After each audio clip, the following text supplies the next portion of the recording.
हवाई जहाज के अंदर जहरीले सांपों की भरमार थी और अब एक भयावह हवाई हत्याकांड शुरू होने वाला था।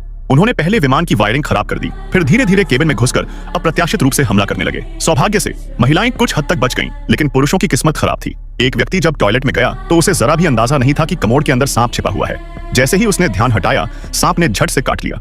यह कहना मुश्किल है कि वह दर्द से मरा या किसी अजीब सुख में चला गया। कुछ सांप पर्स और बैग में घुस गए तो कुछ औरतों के कपड़ों के अंदर चले गए, सही मौके का इंतजार करते हुए।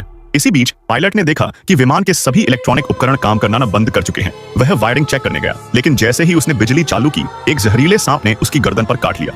जब बाकी लोग वहां पहुंचे, तब तक पायलट की मौत हो चुकी थी। सह पायलट ने तुरंत पास के कंट्रोल टावर से मदद मांगी। तभी आसमान में बिजली चमकी और विमान जोर से हिलने लगा। उसी रोशनी में उसने देखा कि पूरे कंट्रोल पैनल पर छोटे छोटे सांप रेंग रहे थे। घबराकर उसने एक मैगजीन उठाई और उन्हें मारने लगा, लेकिन गलती से कंट्रोल स्विच दब गया। अचानक यात्रियों के सामने ऑक्सीजन मास्क गिर पड़े और डरावनी बात यह थी कि उनमें से जहरीले सांप झड़कर यात्रियों पर गिरने लगे।